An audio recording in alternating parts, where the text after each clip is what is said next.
Welcome into a new BuffStampede Radio. I'm Mr. Tiger, the publisher of BuffStampede.com, here with football analyst William Gardner at one of our new sponsors, the Hungry Toad in Boulder, located at 2543 Broadway in Boulder, 6 blocks north of Pearl Street.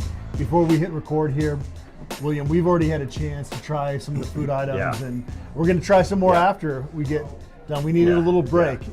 Fantastic spot. And it's an Irish pub, so let's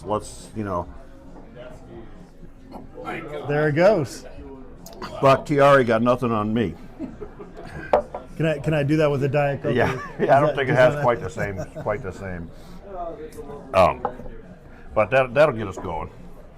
Yeah, this is again very happy to have this as a sponsor. A spot that was built shortly after the 1900s, and you know, Hanson Rada has been a big time CU supporter and wanted to keep this place alive, and it's cool to come in here and I don't know how I missed this place all these years. It's a hidden gem in Boulder, and hopefully more folks can make their way down here. And even when I was looking for it, it's funny. It sort of sneaks up and it doesn't stick out in any way.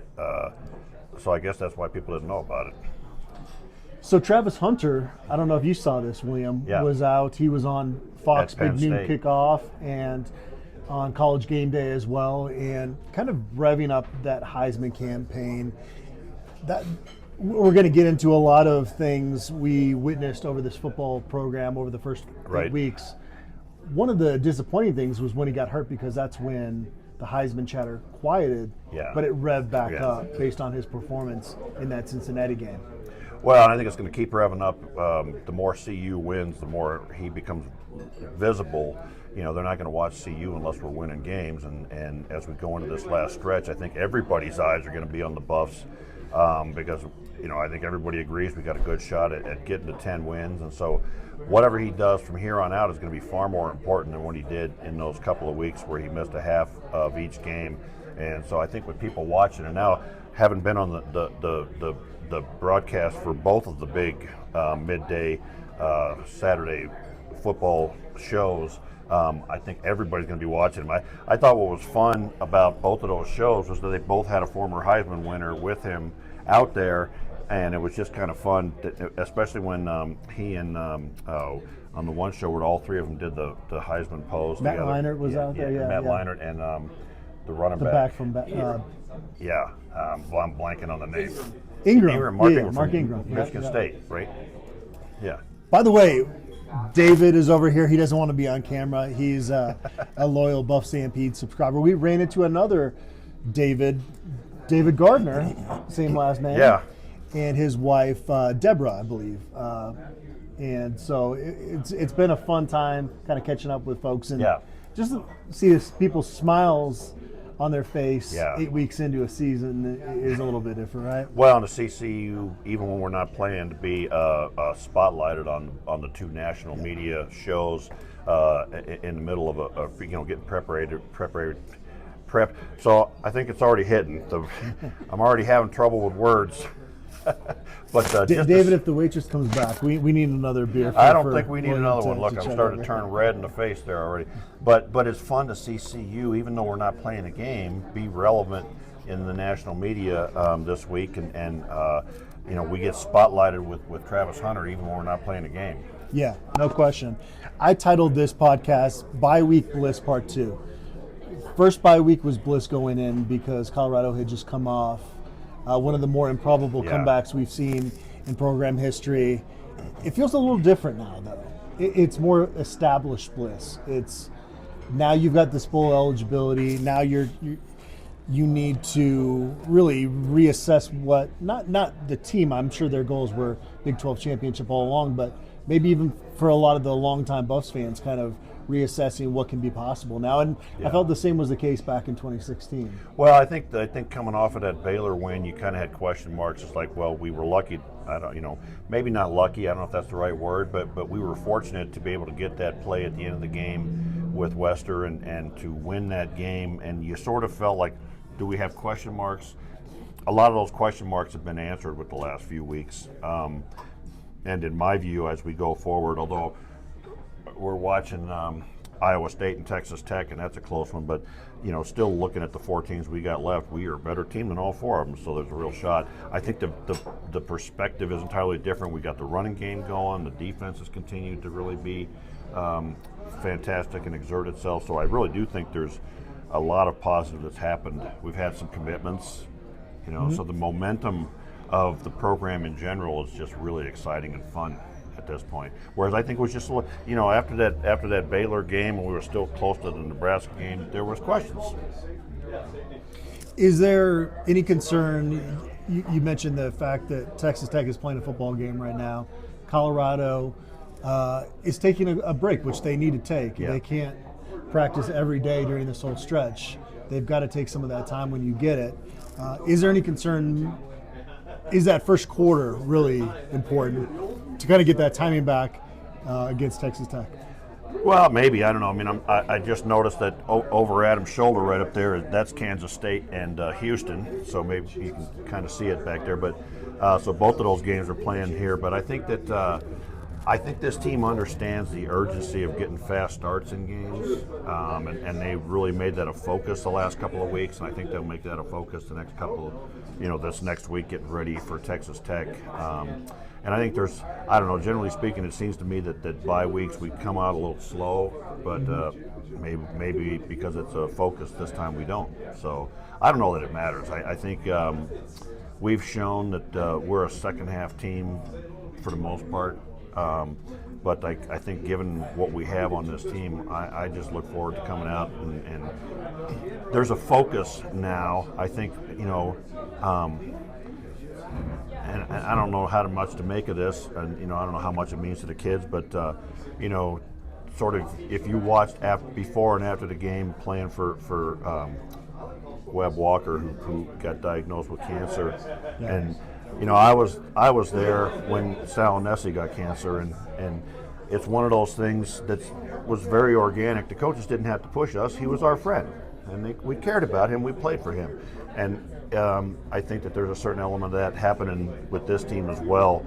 It just is starting to feel a little bit like a team of destiny, and maybe that's a dumb thing to say, but that's how I feel about it. Today's episode is brought to us by Macaulay Capital Fractional CFO Services.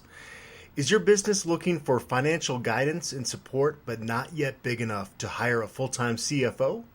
Well, we have a solution for you. Hiring a fractional CFO who can work with your business on a part-time basis. You get the benefit of having a seasoned financial expert on your team without the commitment or expense of a full-time hire. And here's the best part. It's likely that a partnership with Macaulay Capital will be a win-win situation, meaning that your business will make more money from the guidance of a fractional CFO than the total cost of partnering with us. For more information or to set up a meeting, please visit MacaulayCapital.com. That's MCCAULEY Capital.com. Yeah. You have a ton of topics that you suggested, and I decided, let's just roll with it. Okay. We kind of did this, I felt like, during the first bye week, right? Yeah. So it's kind of a reassessment of kind of the overall picture of the program. We'll, again, revisit this once the season ended, but I'm just going to go off what you provided, because I thought there's some ways to garner discussion based off this. And I think we have a better idea of what kind of a team we have and who's doing what at this point. Yeah. First off, you had offensive MVP as your first topic here. Well, and I think it's unquestionably Shedeur Sanders.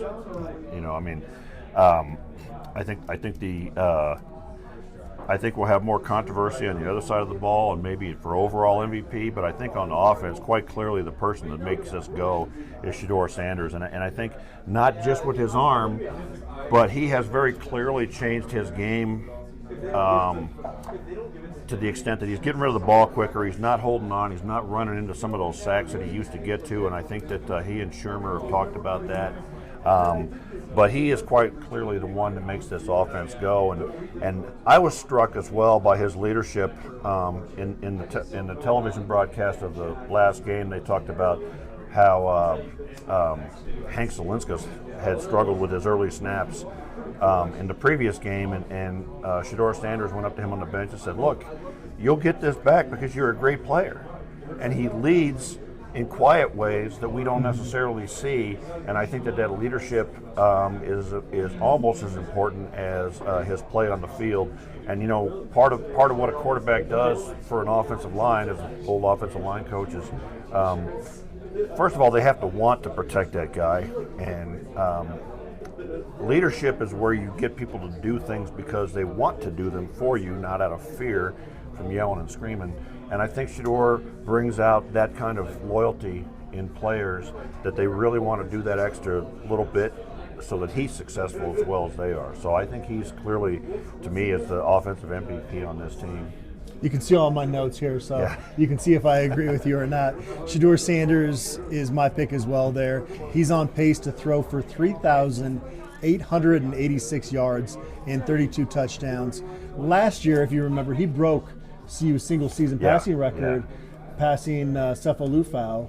But it was only by 30 yards because obviously he was sidelined for the last couple games, and for many weeks prior to that he was running around like a chicken with its head cut off.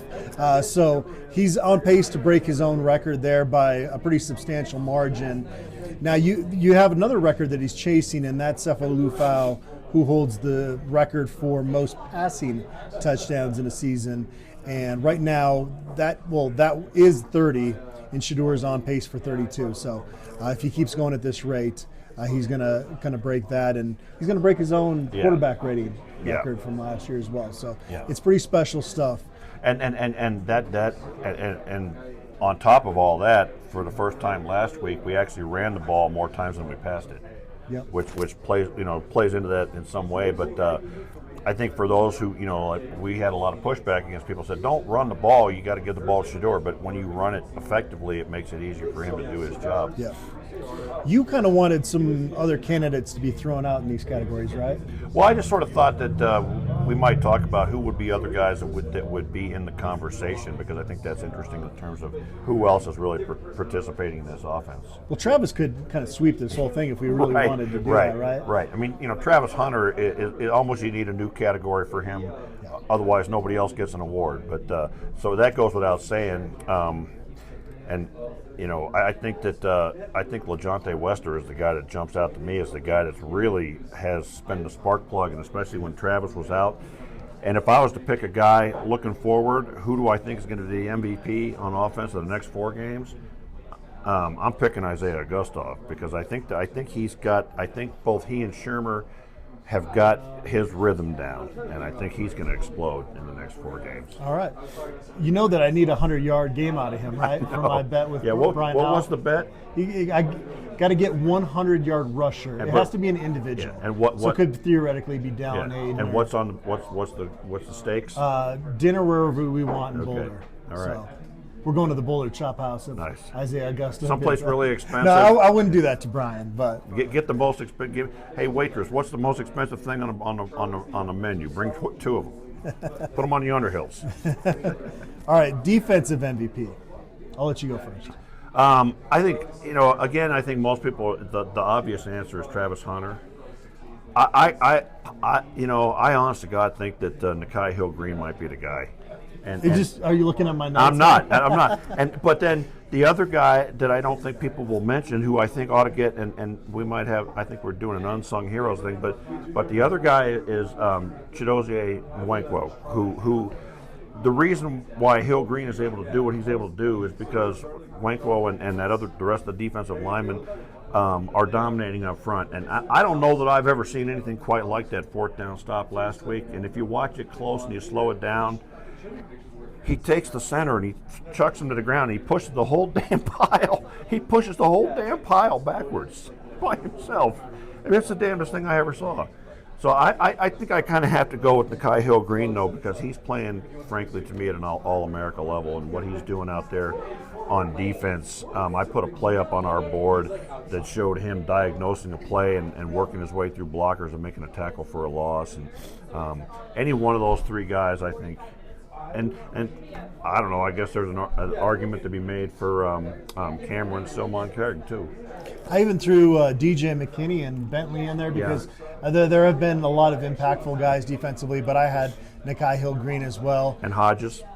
Hodge, you got to throw in there. Travis, of course. Yeah. I mean, that goes without saying. But Nikai Hill-Green only played 8 defensive snaps in that season opener. Yeah. So it's almost Yeah. like he has racked up these numbers with one last game. Right. And he leads the team and ranks 6th in the Big 12 with 8 tackles for a loss. He's one of 7 Buffs that has multiple sacks on the season and ranks 2 behind Cameron Silman-Craig for the team lead in tackles. And it's also some of the messages I think he sends to the other team with some of those tackles. Oh, my goodness. You know, we were talking, I think, on our last podcast about trying to remember the last linebacker that hits consistently as hard as Hill-Green. And Bentley's right there, too. Yeah. But he gets Hill-Green overshadowed. has had a couple where it just looks Yeah. like he kind of shattered the other guy. Yeah, and you can hear it. You can hear it even on the TV broadcast. Sometimes you could hear it crack when he hit some of these guys. Yeah. And you know, we go back to that goal line stop he had. Was it last week or the week before? The week before. Week before, where he hit that guy, and he hit that guy at the 1 yard line, and the guy was going full speed, and the guy stopped in his tracks and didn't even so much as lean forward a half an inch. Yeah, that was impressive. Team MVP. I think we're on the same page here, right? Yeah, I mean, I think Now I get to look at my notes. cheat over here. Yeah, I think the team MVP is Travis Hunter because of what he does both ways, and also what he brings to the team in terms of you know, his leadership, and I think people I think they follow his lead, and just what he brings on both sides of the ball, I think would make him the team MVP to me at this point. It's crazy. He's played 895 snaps. Yeah. And that's with being banged up for the better part of really 2 games. Yeah. Because he didn't play the second half of 2 games and was banged up. Right. And clearly not himself down in Arizona. That was not Travis Hunter playing out there in that game. So it's been really impressive. He's tied for the Big 12 lead in pass breakups and receptions. He leads the conference in touchdown catches. No brainer. The only question is he going to win the Heisman Trophy? That's well, and it seems like less and less of a question, actually, you know, with the attention he's starting to get now and everybody that's jumping on his bandwagon. And I still think, like last week I said, he's going to make plays in these last 4 games that we can't even imagine right now, that we're going to look back on and go, oh my God, how did he do that? Yeah. And I think he's got some more spectacular interceptions. You know, quite frankly, his most amazing plays to me have been when he's covering this guy and he intercepts a pass to that guy. And I'm sure we'll see it again. Yeah. I was watching Ashton Gentry for Boise State last night, and he's a phenomenal talent. I think this discussion doesn't really have to be putting down Gentry to lift up Travis Hunter. Right. The one thing you can't escape is the level of competition, right?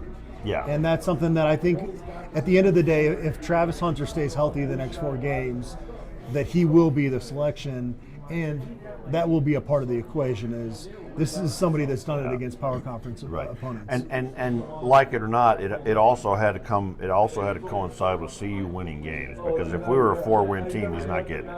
Right. And so now, I mean, I think there was an article recently talking about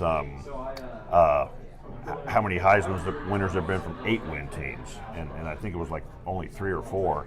And so we're looking like a 10-win team, knock on wood. But if we win 10 games, I think it's a no-brainer. So I think at this point, and that's again, we go back. I don't know if we're going to talk about the playoffs, but again, we win 10 games and we got the Heisman winner. We're going. Yeah. Unsung heroes was the next topic. Again, I appreciate you for this wonderful production plan. And I guess before we jump into that, I know everybody liked Hoodie William, so this is a hoodie, but it's a different hoodie, and this is you got to put the hood on. Right. This is the homage to last week's uniforms with the silver. So Okay. I'm not sure I come with the same edginess with the silver as with the black, but I don't know. But here we go. Next time we meet up here, can you wear some blenders? I think that would really add. Some what? Some blenders. Oh, the shades. Yeah. I got them in the bag behind. No, that's not working. Yeah. That's not doing it. I'd reach back and get them out of the bag. They're Ray-Bans. Sorry. Yeah. All right, unsung heroes. The first guy I had down was Savell Smalls, because he's had a role on offense, obviously, but he's played a team high 135 special team snaps. and is a guy that's played a big role there as well.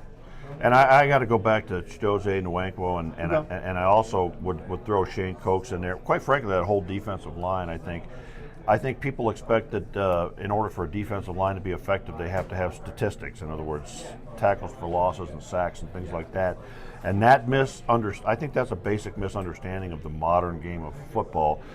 Linebackers are your tacklers, and you know, most defensive coordinators are going to have those defensive linemen taking up blockers. And this defensive line is doing a fantastic job of that. But again, you go back to that fourth down stop last week, and not only did Nwankwo push that pile back, but Armani McNeil beat a double team, you know, and pushed through there. So Nwankwo is the first one that comes to my mind, and quite frankly, the other guy is a guy I've been beating his drum all year long, is Hank Zelinskas, who's doing a hell of a damn job. You know, aside from 4 or 5 plays in the last 2 games with those early snaps, he has handled everybody they've put across from him, and he's done a great job with it. And I think that, as you've pointed out many times, the only time we ever notice offensive linemen is when they screw something up, and he ain't screwing much up. Aside from those snaps. But you know what? He played 57 snaps in that one game, and people want to focus or fixate on 4 or 5 of them, and that's not really fair.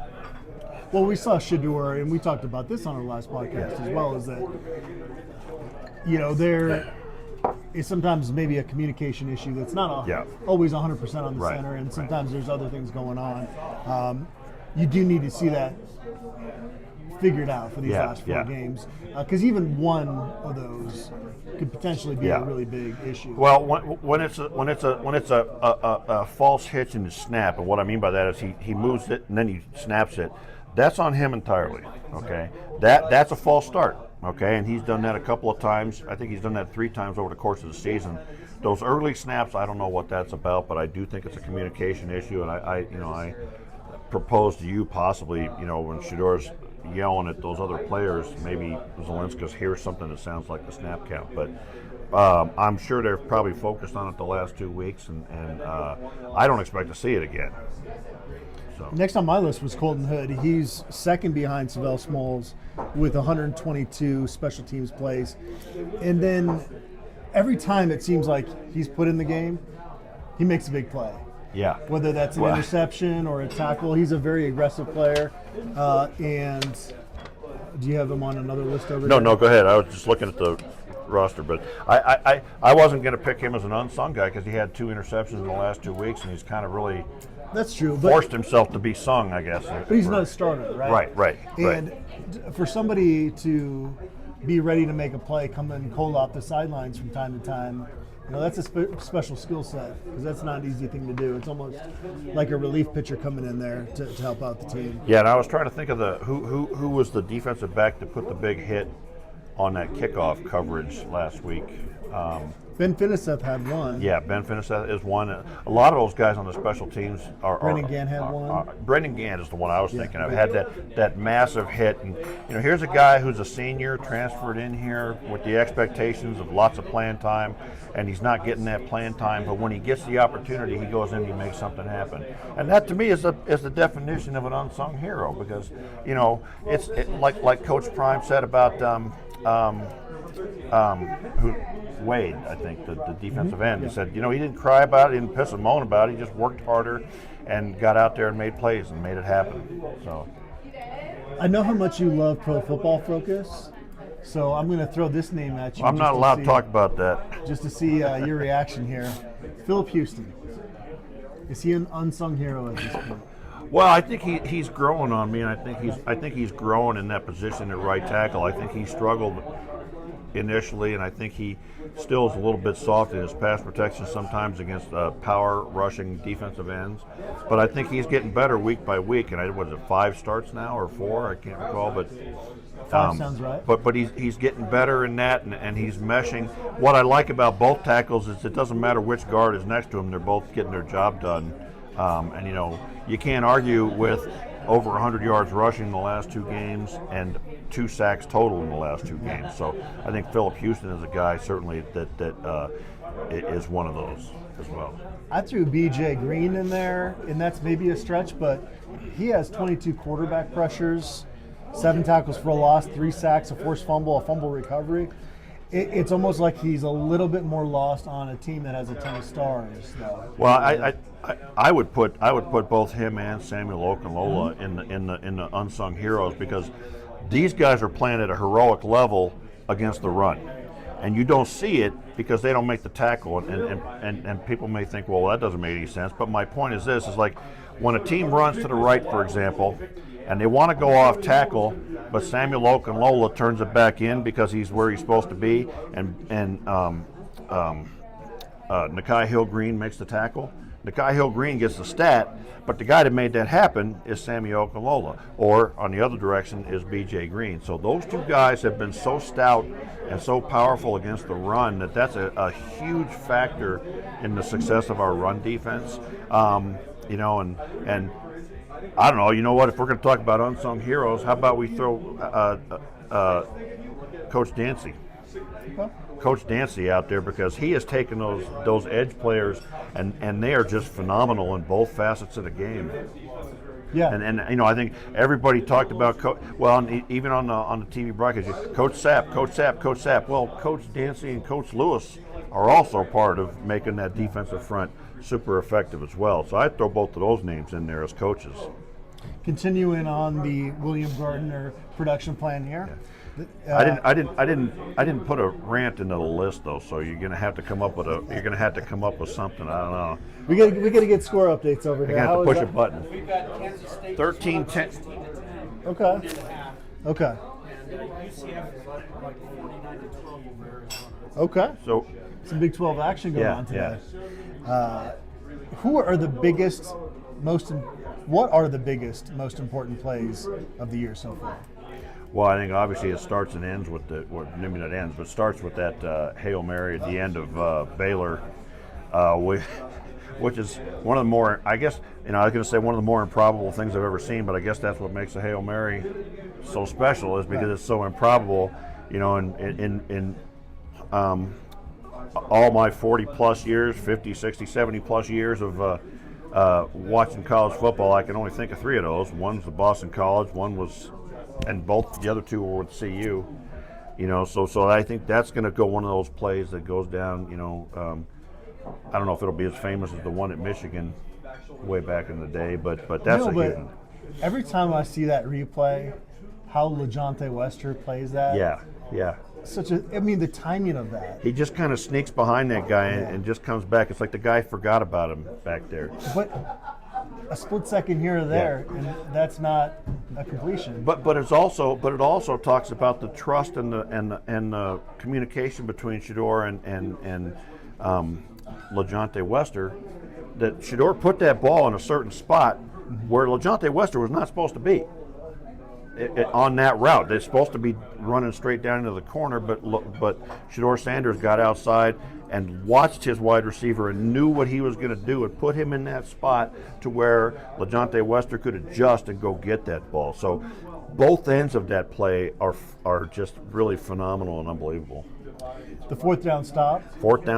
That Late in the first half against Cincinnati. Yeah, that's up there. Yeah, I think that was the end of the game for Cincinnati. We went back and got another touchdown after that, and I just think that's one of those things you look back on the season and you think this is what defines a defense, and they all start to come together and they think that's what we expect to do every single time, and then they believe.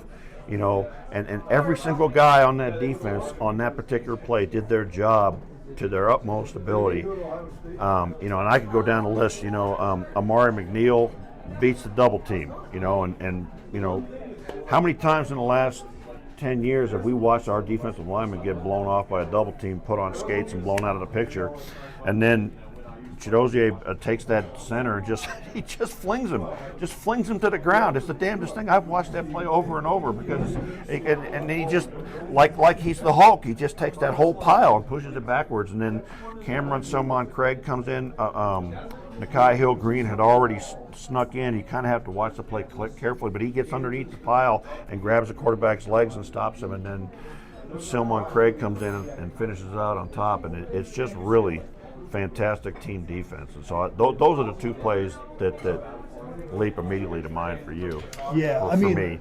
not most important, but maybe among the most impressive was when Travis Hunter ran a route defensively and intercepted the pass in that game. It was like he knew the receiver's route better than the receiver did. They even showed it on the replay where he actually got inside the guy and made the cut before he did. Yeah, and you know, we could take any number of Travis Hunter plays. You know, that one where he's going deep on the tight end and they threw underneath and he broke back and I think he came back almost 10 yards and intercepted that ball, almost took it came back like this and almost snatched it out of the guy's hands.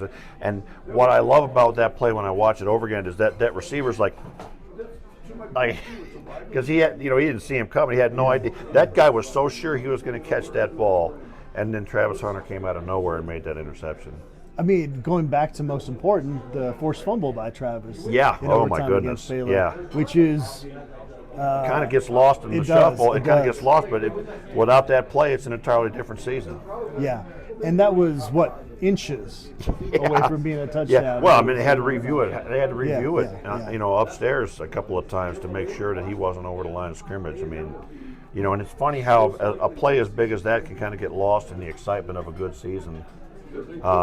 And there's so many good plays that happen that end up making such a big difference. I mean, I've already forgotten most of what happened in the North Dakota State game, because so much has happened. And Jimmy Horn had a big day. Yeah. He had a 69-yard touchdown on that. There have been some moments where Jimmy Horn has turned on the Jets this year, and you're just... It's like a speed burst in a video game. It doesn't seem fair. Right. And you see defensive backs that have been taught with their muscle memory, this is the angle you take. Right. And Jimmy Horn just... But don't do this. Yeah. God forbid. Yeah. God forbid. I think he's coming to throw me out of the bar. So, what else did Will Shepherd's had a couple impressive catches. Yeah. The long one on third down early in the UCF game. Kind of set the tone in that game. Where that, and again, that defensive player thought he had that ball. Yep. And Will Shepherd just went up and took it away from him with length and leaping ability and ball skills. So that's another one that really stands out.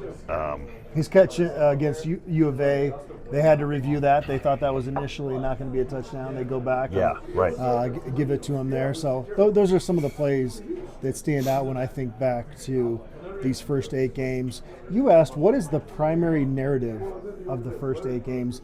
I wrote down, I think it still is the case, Colorado versus everybody. That's kind of that's the overall theme, at least to me. And I like that. And I was thinking a different direction, I guess, because I was thinking about on the field, and my word was growth and improvement, because I don't know that I've ever seen a CU team show so much improvement week to week as this one. A lot of CU teams that were really good started out really good. And this team started out with some fits and starts, and they just seem to get better every single week, and they address issues and they get better at them. But I like yours too, because I think you're right. And I think just this week we may have started to see that turn a little bit, and all of a sudden some of the national guys are starting to get on our bandwagon. They're just some of them are just waiting for the next loss. Yeah. Right. But I mean, even if that's the case, I really think there's. We got to get you hydrated. Yeah, we got to keep me hydrated. That beer is starting to dry me out.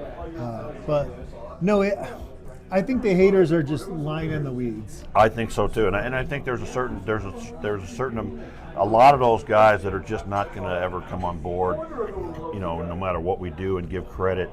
Even this last week there's another guy, but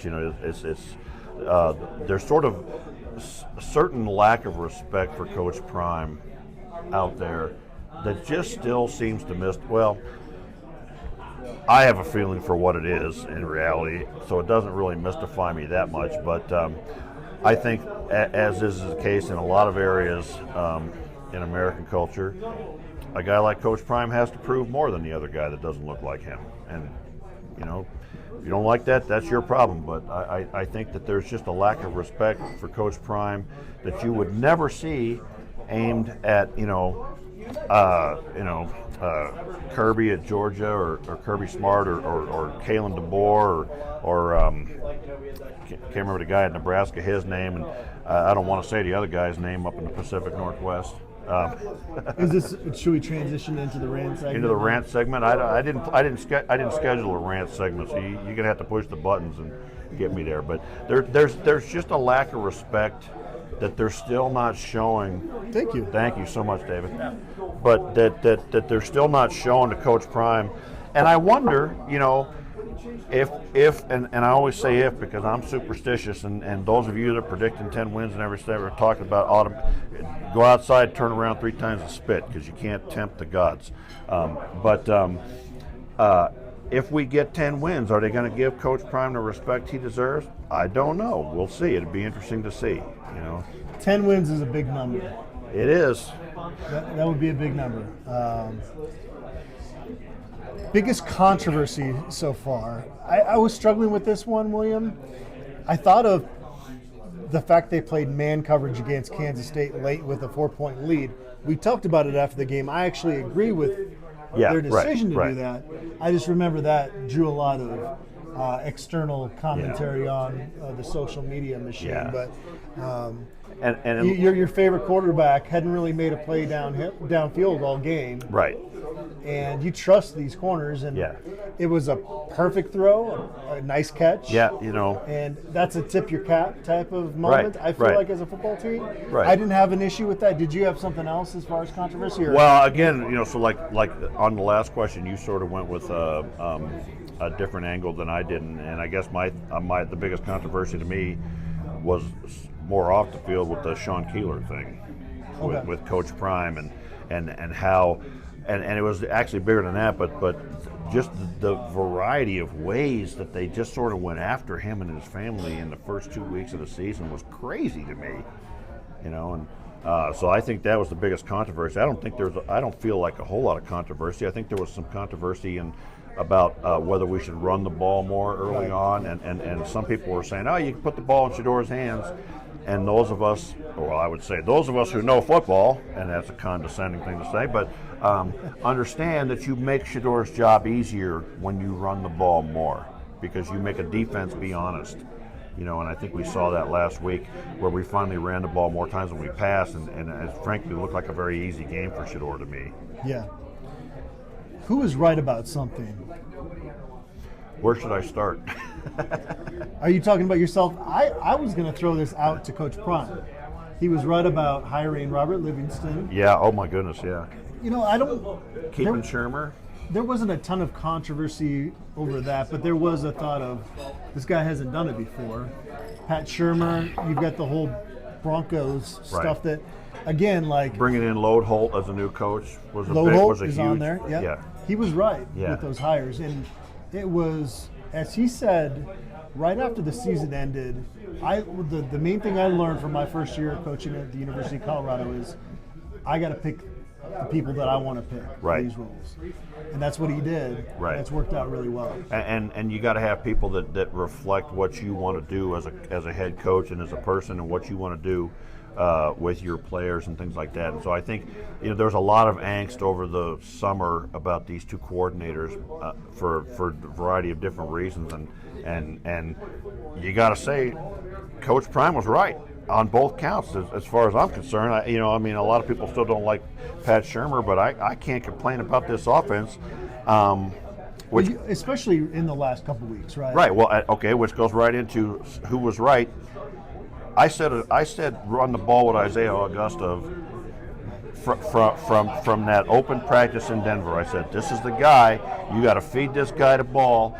And they finally did in this last game, 22 carries, I think, as I recall, and he wound up with almost 100 yards. And it just made the whole offense work better. And so to me, it was very clear from early in the summer that Isaiah Augustov was our best pure running back.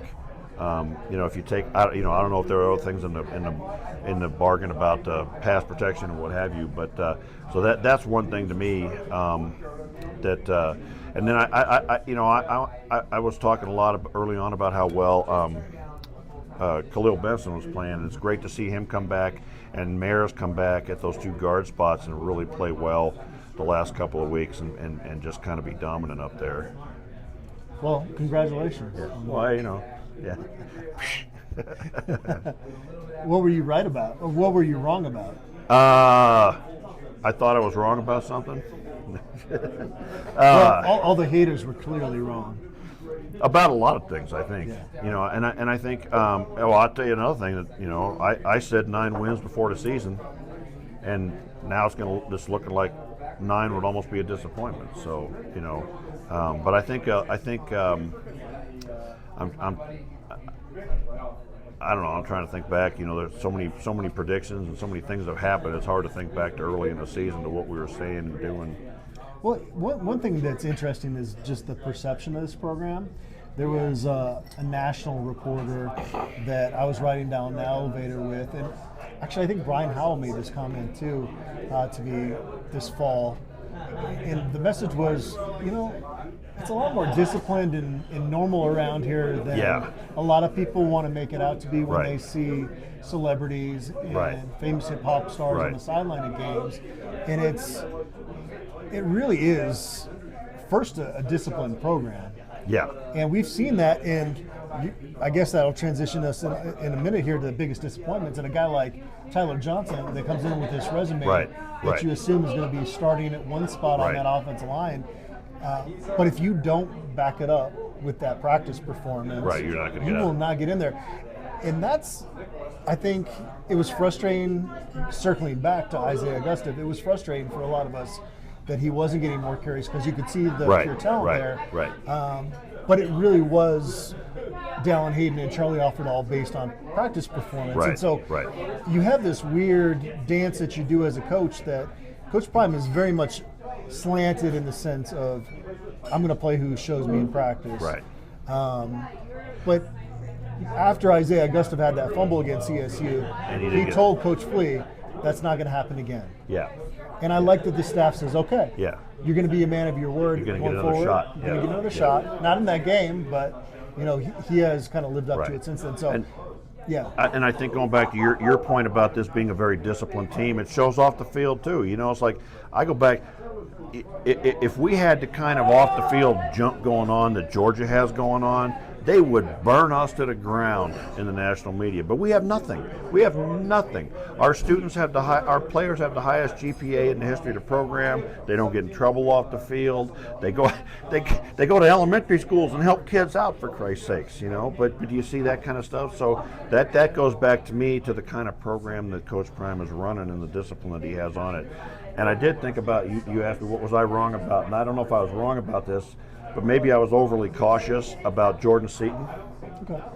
And I think you and I talked about it in some of the previews to the season, and I kept saying, everybody calm it down now. He's just a true freshman, but he's played as well as a true freshman at left tackle as I have ever seen. Yeah. And so I'm happy to. I don't know. Again, not sure I was wrong as so much as cautious, but I think with a true freshman, that's fair.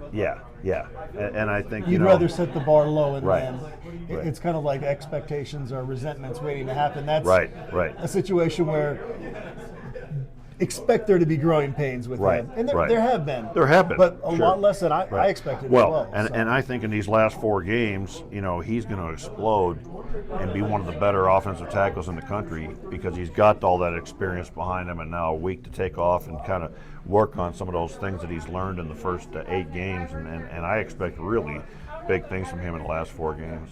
Did you make any bold predictions that are true? Bold? Bold. Oh, bold. Well, I said 9 wins, and that is pretty bold. We're not there yet, but I don't know. What else did I predict? You're asking me?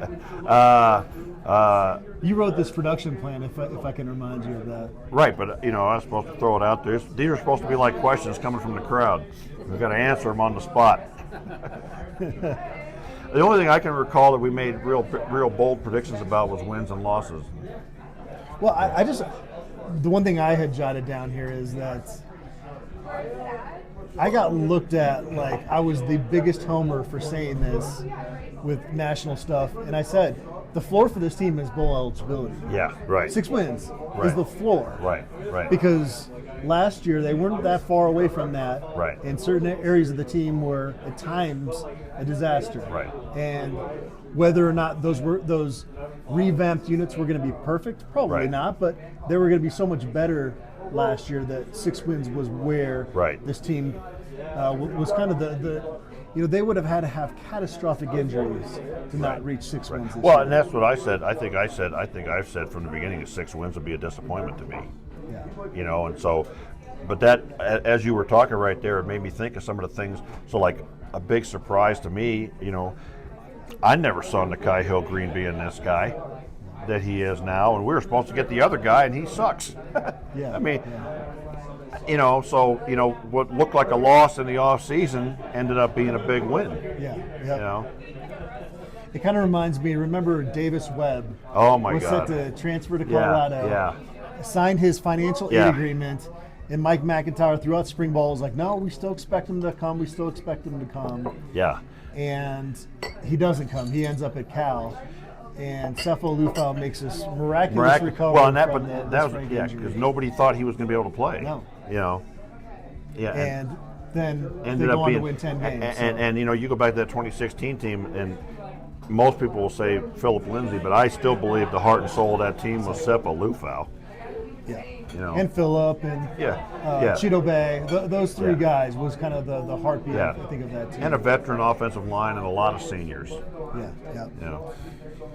All right, so what do we have left on the docket here? Best player at each individual Position group. I'll let you lead off here, unless you want to cheat off my list. You want to here. call off the positions or? Quarterback? Okay. Quarterback.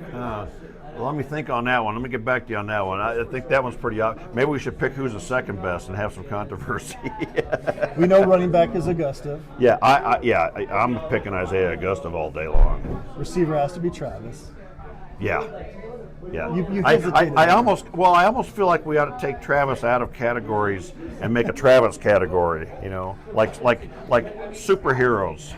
So you want to I team think- MVP is I- Travis. You want to give it to I LeJontay? think we should pick a second because it's almost not fair. But I would think if we took Travis out of the picture, LeJontay Wester would be the guy. Tight end Travis. Yeah, you agree with that? Yeah. Savell Smalls for sure. O-line, I actually wrote down Khalil Benson. I'm picking Hank Zelinskas. Okay. And I think he's been, I don't know what I think Khalil. I think he's been one of our most dominant guys when he's out there. But he was out of there for a couple of weeks with injury or what have you. He's also been the forefront of this Resurgence. change in attitude. Yeah, Right? yeah, because he's got that mentality on offense.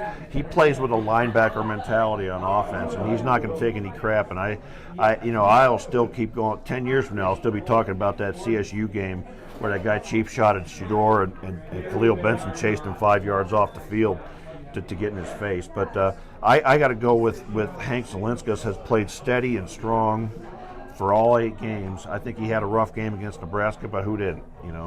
But aside from that, his play against a really good nose guard last week in the Godfather, Corleone, I think just makes him. He has been our steadiest and most predictable offensive lineman all season long. So I would pick Hank Zelinskas. Although, one thing I want to say is that group just keeps getting better. Chidozie Wankwell, D-line? Yeah, I think it has to be Wankwo, and Wankwo. We're Keep mispronouncing his Wankwo, last but name. we're breaking out the edges, something different than D-line, right? So just the big guys down front. Yeah, so it's clearly got to be Wankwo, and I think that people don't realize just how effective he is because he doesn't wind up in the stat sheet. But if you watch, that middle of that line does not move an inch with him in there. Best edge guy. That's a tough one. I had BJ Green. yeah, but I gotta- think you're splitting hairs with some of those guys. Yeah, I got to go with BJ Green, but I mean it's not far between. I mean he and Okunlola had the same number of sacks, and they're both been fantastic against the run. Unsung heroes, Arden Walker, we might have wanted to mention him. and that takes me back to wasn't one of our earlier questions what were we right about? Yeah. Tajay McCoy, thank you. We said it. We said it. We said it. We said it. We said it. Not going to comment on that? I think even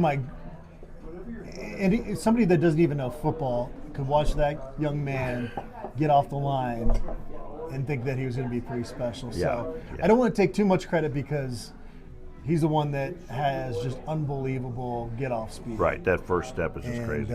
you can see him kind of evolving. You know, I've been watching Right. him on some of these pass rush downs, and his counter is kind of still a work in progress. And when he gets that down, he's going to be a sack machine. Well, and I think, if I remember correctly, I think that the sack that Selmon Craig got was from Tajay McCoy flushing the quarterback out of the pocket last week.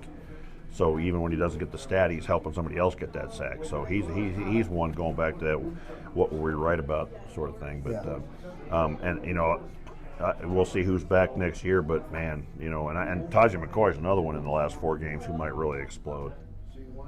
Linebacker Nikhai Hill-Green we were talking about. Yeah, Nikhai Hill-Green. It's not a huge difference. I almost have to give him a co-award because Bentley's so good as well. You know, and if you watch their film and you understand linebacker play, they are really playing in sync. And I talked about this a little bit with regards to a play I put up, how we defensed a counter. But you have 2 inside linebackers, and depending on where the play goes, one leads the play and the other follows. Okay, so if a play goes, if I'm a linebacker facing the line and it goes to the offense's left, it's going that direction. This linebacker's going to lead, and then this one's got to follow. And the whole point is this guy gets up and closes the hole, and this guy is back here so that he can't cut back and come through a different hole. And they really have to work as a tandem. And you know, one of the drills we used to do was called truck trailer. And so that, you know, when you watch a semi turn a corner, right, the truck goes first, and then the trailer has to follow. And if you watch that play I put up about the counter a couple of weeks ago, you see that exactly what I'm talking about. And that's what I'm talking about in terms of players learn to play together. You know, offensive line, linebackers in particular, have to learn to play together. So 2 inside linebackers really have to play in tandem, because if one of them's off, it ain't going to work. And so Bentley, I think should get a lot more credit. He's probably an unsung hero. Probably, yeah. Cornerback, I mean, it's Travis, unless it's not Travis, because I'm not allowed to pick Travis. Wait a minute, hold on. Nobody set rules. But DJ McKinney would win this award most years. You think more than Hodges? You know, it just was one kind of rough outing for Hodge. But aside from that, he's been right there. But one of the things, and Hodges is really good in run support too, but McKinney has made some plays where if he doesn't get his long arms out there and corral that guy, it could go for a really big gain. Yeah. He's had some really impressive tackles, and that's just not something you see from, you know, your average cornerback having that big of a impact role. on the run game. Yeah. And then, you know, you take Colton Hood, and it's really kind of nuts. We got, I mean, technically speaking, only 2 of those guys are starters, but I kind of feel like any one of the 4 could be a starter at most Power 5 teams. Cameron Selmon Craig at safety? At safety for sure, yeah. Best young players, I like this category. Wait, what about kickers? What about my guy? Well, you have to go by default, the guy that's doing the job, right? So. Oh, you don't. Oh, another Mata slam. I get it. Don't want to say his name. Hey, Bassett has been pretty solid. Yeah, well. You know, I'm not sure he's an NFL guy because of the consistency with the other punts isn't. It's just so hard as a punter making the NFL. Those guys hang on. But in terms of his inside the 20, his placement is crazy. Yeah, it's. I don't know. And I couldn't throw the ball and get it in the same spot the way he can with his foot. And anytime you know it's going to be in that inside that range, you know it's not going to go into the end zone. So those 2 guys, I think, you know, maybe the improvement in the special teams has been a development. Yeah, Harge has had some big plays in coverage. You mentioned Gant. Who else? Ben Finiseth has been a big part of that. Herman Smith the third before he had to go in for surgery this last game. It sounds like he'll be back in the mix. So they've got some guys on coverage units that ever since that long return against got it fixed. Was it Kansas State or Baylor? Baylor and that's a thing about this team is that's why I said earlier in the podcast is they fix things, and that's the mark of good coaching is you recognize what went wrong and you get with your players and fix it, right? Because how many times have we seen over the last 10 years same damn mistake game after game after game, you know? Yeah. You wanted to talk about all conference candidates. I think Travis and Shedeur are the obvious choices. Right. DJ McKinney probably has a chance at first team all conference, right? Yeah, I would think. I was kind of thinking of going You're going to go through the entire roster right now? We're going to go through every single player. We're going to list them alphabetically in reverse. See, you see what I got? I can't work with this. I'm a star, you know. No, I'm just thinking. I'm just trying to go through positions to think that of anybody we might miss. But as I was writing it down, I think that I think LeJohntay Wester certainly got to be looked at as an all-conference guy. He's tied for second in the Big 12 in touchdown catches. Yeah. That there are a lot of pass catchers. He'd probably be a second-team guy right now. Yeah. For conference, all conference. Yeah. Yeah. We'll see what happens in the last 4 games, but I think what he's done, I think he's gotten a lot of notice out there. Yeah. So, and he hasn't been as big of a deal on the special teams, but there's an argument to be made for Jimmy Horn as a returner.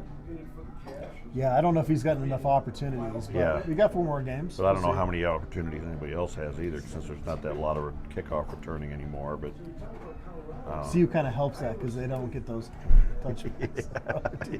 They're giving out more returns than they're actually getting. Yeah, themselves. but we're not giving up anything much past the 25, so it's not like we're giving much up. So Cameron Someone Craig, maybe a second-team guy. BJ Green, possible. I think Wankwell's a guy that's going to get noticed on the defensive line. I mean, I think the other coaches see what he's doing. I think they have to scheme around it in terms of double teams and what have you on offense. So I think the coaches certainly see it, even if the average fan doesn't see it. So I would expect Wankwell to get noticed. And then I think either Okunlola or BJ Green are playing at that level, and with a couple more sacks or stats in the next 4 games could get up to that level as well. What I'm hoping for is 2 All-Americans, because Colorado, prior to Travis Hunter being an all-purpose selection for the All-American team last year, they didn't have any All-Americans at all the prior 12 years. Yeah. So to be able to have 2 of those in 1 year would be pretty special. And I think remains to be seen what happened in the last 4 games, and there are some guys who legitimately could play their way into that with some big games and some big plays and what have you. I think a lot of what goes into All-America is sort of the hype that goes around big plays and the story that comes out about players too. So I believe Nakai Hill-Green's playing at an All-America level, but will he get noticed and have enough of the big plays to do that? We'll see. What's still to come? Well, I think we're going to get 10 wins. I think we're going to go to the playoffs. I think we're going to get a Heisman Trophy. This may sound crazy to say it, but those are not particularly bold predictions at this point. No, it's still easier said than done. But you don't like me talking about the fact that these other teams are competing as well. Well, no, I don't. That goes back to me. It's like we talk about the end of the Kansas State game, and that's exactly the point. Is that Livingston made a reasonable call based on what he knew at the time to play man coverage, but the other team's out there trying to win too, and they don't have a bunch of stiffs. So. The other teams are going to try to win and beat us and do things as well, but I'm just more focused. I think I think at the beginning of the season is different, but I think now I know what we have on this team, and we're starting to get a pretty good idea of what the last 4 teams on our schedule have as well, and there's nothing special there. What are we looking at? It's Texas Tech up 17-16 over Iowa State now, so they're showing pretty good today.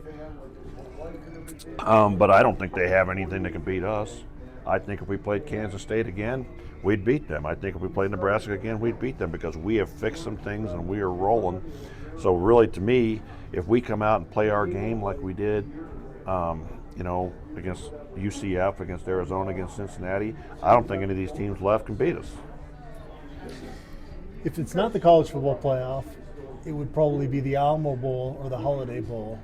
It's pretty nice to be sitting here November 2nd, and these are the things we're talking about right now. Well, I think the other thing that you at what's still to come. I think Isaiah Augusto's going to get that 100-yard game, and I think he's going to finish out in a big way because I think that the offensive coaches have figured out he's the guy, and they're going to feed him that ball, and I think it's probably would be a surprise to most people to know he's probably the fastest of the running backs. So he's going to break that law one. I think that's coming still. If you could buy a jersey of any guy on the current team, would it be Isaiah Augusto? I think I would because I'm 6'2". Well, okay, I'm 6'2", 260, but I'm supposed to be 230, and I used to be 230. My playing weight is 230, 235, which is average size for a linebacker. And so what I always wanted to be as a football player growing up was a badass running back. I wanted to be Eric Dickerson. I wanted to be Bo Jackson. I wanted to run over people. I wanted to be a linebacker on offense and inflict pain. And that's the way this guy runs. And I love watching it. So I'm a big fan of Isaiah Augusto because he runs the way I would run if I had that kind of talent and ability. And the reality is you could time my 40 on a sundial, a defective sundial.